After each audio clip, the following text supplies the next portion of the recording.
Part की starting भी वहीं से होती है, जहां जुआन लाओ दुबूसी पर चिल्लाते हुए कहते हैं, दुबूसी कमीने कहीं के, आखिर तेरे अंदर कब से इतना साहस आ गया? क्योंकि ये जो कॉन्ट्रैक्ट है ये काफी ज्यादा यूनिक है, जिसे सिर्फ युवाओं ने ही बनाया है। तो क्या तुम्हारा प्लान इसे सीख के यहाँ से भाग जाने का है? तो इस पर दुबूसी कहता है, तो इससे तो मदद होगी ना, क्योंकि इस तरीके से युवाओं को सब कुछ अकेले करने की जरूरत नहीं पड़ेगी। और तो और तुम्हारे श्रेक ने भी वादा किया था कि तुम इस मैटर को पब्लिक कर दोगे, और हम युवाओं को देखते हैं। तो ये कहता है, सीनियर्स आप में से किसी को भी चिंता करने की कोई भी जरूरत नहीं है, क्योंकि मेरे पास एक सजेशन है। और सबसे पहले तो आप सभी ही लौट जाइए और एक ऐसे स्पिरिचुअल टाइप सोल मास्टर को चूज कीजिए जिनके पास कम से कम 3 सोल रिंग या फिर उससे ज्यादा हो, जिसके बाद उन सभी को ही हमारे श्रेक भेज देना। और इस तरीके से जो ट्रेनिंग होगी वो एक साथ ही होगी। और अब जब पहले ही श्रेक्स ने वादा कर दिया है ये इस सोल कॉन्ट्रैक्ट मेथड्स को रिवील कर देंगे, तो हम लोग किसी भी हाल में अपनी बात से पीछे भी नहीं हटेंगे। लेकिन अगर रूल्स नहीं होंगे तो स्टैंडर्ड भी नहीं होगा। और हमारा जो वास्तविक उद्देश्य था वो सोल बीस्ट की डेथ को कम करने का था, जिससे कि इनकी मौतें कम से कम हो, जिससे कि हम इंसानों और सोल बीस्ट के बीच में काफी अच्छा संबंध बना सके। इसलिए प्लीज आप सभी इस चीज को क्लियर याद रखना, जो कि हमारे लिए और इन सोल बीस्ट के लिए सभी के लिए बेहतर होगा, क्योंकि यहाँ पर हम सभी ही डुलियो कॉन्टिनेंट का हिस्सा हैं और एक दूसरे के होने से ही इकोलॉजिकली बैलेंस बना हुआ है। तो अगर सोल बीस्ट को ज्यादा से ज्यादा मारा गया तो इससे सिर्फ फ्यूचर के अंदर हमारे लिए ही काफी बड़ी तबाही आएगी। और हमारा जो वास्तविक उद्देश्य है उसके लिए हम इस सोल कॉन्ट्रैक्ट को ऐसे ही किसी को नहीं दे सकते हैं। इसलिए मैं चाहता हूँ कि एक ऑर्गेनाइजेशन को बनाया जाए जो कि स्पेशली सिर्फ स्पिरिट सोल कॉन्ट्रैक्ट फ्यूजन को ही करवाए। और युवाओं की इन सारी बातों को सुन के यहाँ पे सन्नाटा सा छा जाता है और कोई भी कुछ नहीं कहता है। और थोड़ी देर शांत रहने के बाद दुबूसी कहता है, क्या तुम एक ऑर्गेनाइजेशन बनाना चाहते हो? तो फिर ठीक है, चलो बताओ कि आखिर तुम किस तरीके की ऑर्गेनाइजेशन को क्रिएट करना चाहते हो। तो युवाओं कहता है, इस ऑर्गेनाइजेशन का जो असली काम होगा, मतलब कि जो मेन फंक्शन होगा, वो स्पिरिचुअल सोल कॉन्ट्रैक्ट्स को ऑब्जर्व करने का होगा, जो कि सोल मास्टर और सोल बीस्ट के बीच में होगा। और इनकी जिम्मेदारी होगी एक ऐसी जगह बनाने की जहां पर सोल बीस्ट रह सके, जहां पे स्पिरिट सोल कॉन्ट्रैक्ट फ्यूजन को करवाया जा सके। और हाँ, सबसे इम्पोर्टेंट बात यह है, जो स्पिरिचुअल टाइप सोल मास्टर्स होंगे वो सिर्फ इसी ऑर्गेनाइजेशन से ही बिलोंग करेंगे। और एक बारी जो उन्होंने ज्वाइन कर लिया तो वो अपनी मन मर्जी से ऐसे ही बीच में छोड़ के नहीं जा सकेंगे। तो दुबूसी पूछता है, क्या ये ऑर्गेनाइजेशन तुम्हारी या फिर श्रेक एकेडमी की होगी?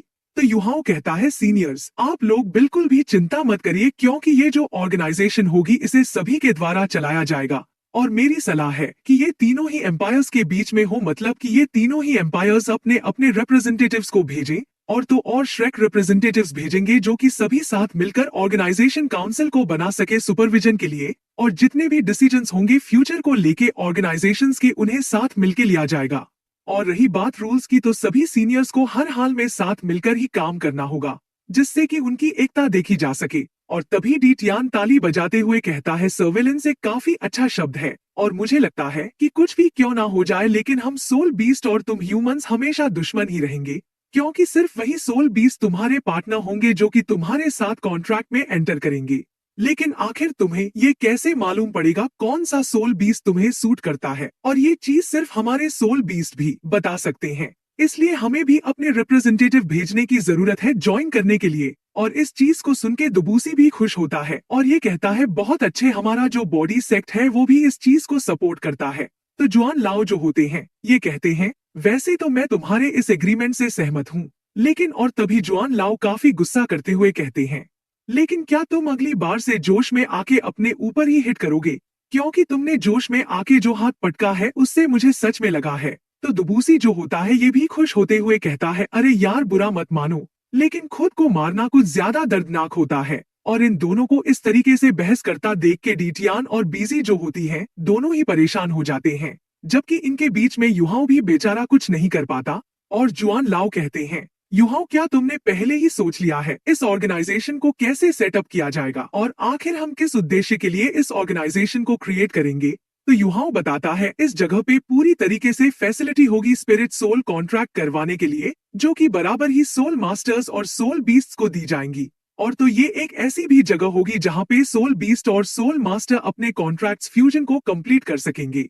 और क्यों ना हम इसके नाम के रूप में स्पिरिट टावर को इस्तेमाल करें, क्योंकि वो मेरे ही मास्टर थे जिन्होंने मुझे ये कॉन्ट्रैक्ट मेथड सिखाया था। और ये भी कह लो कि उन्होंने ही इस सीक्रेट मेथड को क्रिएट किया था। और जब इस टावर को शेप दिया जाएगा या फिर बनाया जाएगा तो इस दौरान इसके अंदर एक मैजिक सर्कल भी बनाया जाएगा जो कि स्पिरिट सोल फ्यूजन की प्रोसेस को आसान कर देगा। और इसलिए ही हमारी इस ऑर्गेनाइजेशन का नाम स्पिरिट टावर होगा। तो बताएं आप लोगों को ये कैसा लगा।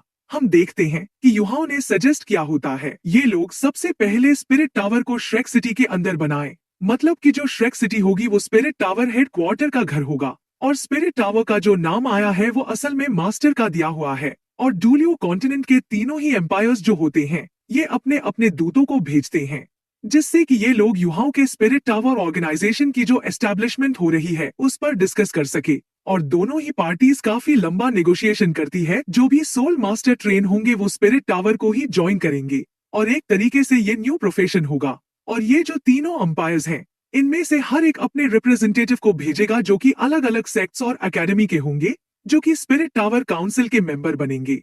और युवाओं का जो एक्सपेरिमेंट सक्सेसफुल हो गया था तो उसके 2 महीने बाद पहली बार स्पिरिट टावर के अंदर कार्रवाई की जाती है। और एल्डर जुआन जो है वो पब्लिकली रिकमेंड किए जाते हैं स्पिरिट टावर के फर्स्ट मास्टर के रूप में, जबकि युवाओं को लाइफ टाइम काउंसिल मेंबर के रूप में। और ये जो स्पिरिट टावर है ये एक ही समय पे इंसानों और सोल बीस्ट के लिए खुला हुआ है। और स्टार डू फॉरेस्ट की तरफ से 5 सोल बीस्ट को भी काउंसिल मेंबर्स की सीट दी जाती जो कि सोल बीस्ट की साइड को रिप्रेजेंट करेंगे।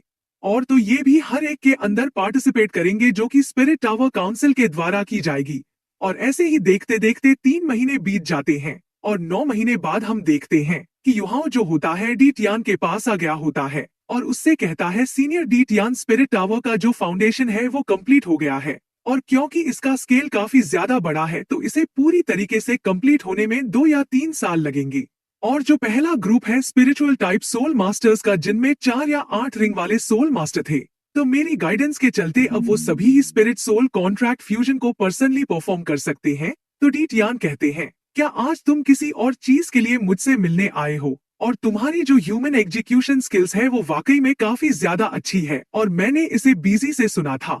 और युहाओ कहता है सीनियर मैं आपको ये बताना चाहता हूँ कि मैं यहाँ से जाना चाहता हूँ। और इस चीज को सुनते ही डी टियान का मूड पूरी तरीके से बदल जाता है और जो ये पहले खुश था ये गुस्सा सा हो जाता है। और ये कहता है क्या यहाँ पर रुकना बेहतर नहीं होगा क्योंकि यहाँ पे तो एनर्जी की भरमार है और ये जगह तुम जैसे ह्यूमन के लिए कल्टिवेट करने के लिए काफी ज्यादा सूटेबल है और जब तक तुम चाहो तब तक तुम आराम से वाटर ऑफ लाइफ के पास रुक सकते हो। तो युहाओ कहता है सीनियर तो आखिर आपका कब तक मुझे यहाँ पर रखने का प्लान है? और क्योंकि मैं स्टार डू फॉरेस्ट के फेट से रिलेटेड हूँ तो आप मुझे मार नहीं सकते हैं। तो मतलब कि ज्यादा से ज्यादा आप मुझे यहाँ पे कैद करके रख सकते हैं और सील कर सकते हैं, लेकिन आपको ये भी समझना होगा ह्यूमन वर्ल्ड के अंदर मेरा क्या स्टेटस है। और अगर आप ऐसा करते हैं तो मुझे डर है कि श्रेक जो है वो भी नहीं रुकेगा और ये जो अभी अभी नई शांति संधि बनी है इसको तोड़ दिया जाएगा।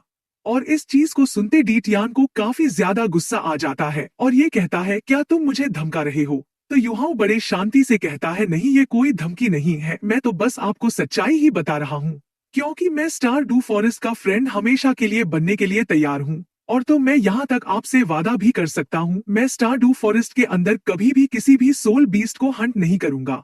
हालांकि तब भी मेरे पास काफी सारी चीजें हैं करने के लिए और इस वजह से मैं यहाँ पे ज्यादा लंबे समय तक नहीं रुक सकता हूँ। और अगर आपने मुझे यहीं पे रोकने पे जोर दिया तो यहाँ पे घुट घुट के मरने के बजाय मैं मरना पसंद करूंगा और यहाँ तक कि आप भी मुझे नहीं रोक सकते हैं। और इस चीज को सुनकर डी टियान के होश उड़ जाते हैं और ये कहता है आखिर तुम कहाँ जाना चाहते हो और क्या करना चाहते हो? तो युहाओ कहता है मेरे पास अब भी कुछ अधूरे काम रह गए हैं और तो और मुझे किसी से मिलने भी जाना है। कुल मिलाकर मुझे यहाँ से काफी लंबे समय के लिए जाना होगा। तो डी टियान कहता है ठीक है तुम्हें जो करना है वो करो, लेकिन मेरी भी एक रिक्वेस्ट है जब तुम्हारा सब कुछ निपट जाएगा तब तुम्हें लौट के आना होगा और तुम आराम से यहाँ पे या फिर श्रेक में रुकना चूज कर सकते हो। तो युहाओ खुश होते हुए पूछता है तो मतलब कि आप मुझे यहाँ से जाने देंगे? तो डी टियान जो होता ये कहता है मैं जानता हूँ कि मैं तुम्हें और ज्यादा यहाँ पर नहीं रोक सकता हूँ, जैसे कि मैं डेस्टिनी बीस्ट को यहाँ पर नहीं रोक सका था। और तुम्हारी जो अभी की एबिलिटीज है तो उनके हिसाब से अगर कोई तुम्हें मारना चाहेगा तो ऐसा कर पाना उसके लिए भी काफी ज्यादा मुश्किल होगा, लेकिन फिर भी तुम इसे रख लो। और हम देखते हैं कि ये जो पॉइंट होता है ये काफी हद तक किसी लीफ की शेप का होता है और तो और इसका जो साइज होता है वो काफी छोटा होता है और इसका कलर पीच ब्लैक होता है और तो इसके अंदर से हल्का हल्का पर्पल ऑरा भी आ रहा होता है। और डी टियान कहता है ठीक है, इसे अपने गले में पहन लो और इसे उतारना मत, जिसके बाद तुम बेशक यहाँ से जा सकते हो। और इस चीज को सुनकर युहाओ ज्यादा कुछ नहीं कहता और चुपचाप इस पेंडेंट को पहन लेता है और युहाओ कल्टिवेट करने बैठता है। तो ये जो होता है अपने स्पिरिचुअल सी के अंदर आ जाता है, जहाँ पे युहाओ स्काई ड्रीम और आइस एम्प्रेस को देख के काफी ज्यादा हैरान होता है। और स्काई ड्रीम कहता है क्या तुम जानते हो कि अभी अभी डी टियान ने तुम्हें क्या दिया है? तो युहाओ मना करते हुए कहता है ये तो मुझे मालूम नहीं है, लेकिन मुझे ये लगता है कि ये कुछ ऐसा है जिसे प्रोटेक्शन के लिए इस्तेमाल किया जाता है, क्योंकि वैसे भी मेरी जो सेफ्टी है वो स्टार डू फॉरेस्ट से रिलेटेड है। और इस चीज को सुन के स्काई ड्रीम जो होता है चिल्लाते हुए कहता है बेवकूफ लड़के, ये चीज तुम्हारे लिए अच्छी और बुरी भी है। तो इस चीज को सुनकर युहाओ कहता है क्या अच्छी भी और बुरी भी? तो स्काई ड्रीम जो होता है सीरियस होते हुए कहता है जो पेंडेंट डी टियान ने अभी अभी तुम्हें दिया ये उसका रिवर्स स्केल है। और युहाओ भी रिवर्स स्केल का सुन के हैरान होता है और बिंग बिंग बताती है ड्रैगन्स के पास रिवर्स स्केल होते हैं, तो अगर उन्हें टच किया जाता है तो उससे वो गुस्सा हो जाता है, यहाँ तक कि वो पागल भी हो जाते हैं। तो स्काई ड्रीम कहता है हाँ बिल्कुल इसने सही कहा और ये चीज वाकई में काफी ज्यादा शर्मनाक है जो हमें इतनी देर बाद जाके इस चीज का एहसास हुआ, और जब तक हुआ तब तक तुम इसे पहन चुके थे। तो युहाओ जो होता है इसे कुछ भी समझ में नहीं आया होता है और ये पूछता है मैंने जो इस चीज को पहन रखा है तो क्या इससे कोई प्रॉब्लम हो गई है? तो इस चीज को सुन के स्काई ड्रीम जो होता है चिल्लाते हुए कहता है हाँ बिल्कुल, ये बिल्कुल भी अच्छा नहीं है, बल्कि ये काफी बुरा है। बल्कि ड्रैगन्स का जो रिवर्स स्केल होता है ये कुछ ऐसा होता है जिसे छूना भी नहीं चाहिए। और हाँ बिल्कुल तुमने सही गेस किया कि डी टियान ने ये जो तुम्हें रिवर्स स्केल दिया है इसमें पक्का तुम्हें प्रोटेक्ट करने की एबिलिटी है। और ये जो रिवर्स स्केल है ये वही रिवर्स स्केल है जिसे वो हर 1,00,000 साल के अंदर डिवाइन पनिशमेंट को एक्सपीरियंस करता है तब ये लेकर आता है। और इसके अंदर इसकी सबसे ज्यादा इम्पोर्टेंट पावर है और इसके अंदर डिवाइन पनिशमेंट की एक हिंट भी है। और इस चीज को सुनते ही युहाओ के पसीने छूट जाते हैं और स्काई ड्रीम जो होता है काफी बुरा सा मुंह बनाते हुए कहता है और ये जो रिवर्स स्केल है इसकी वजह से तुम्हारे लिए गॉड बन पाना नामुमकिन है। और इसी सस्पेंस के साथ ये एपिसोड यहीं पर एंड होता है।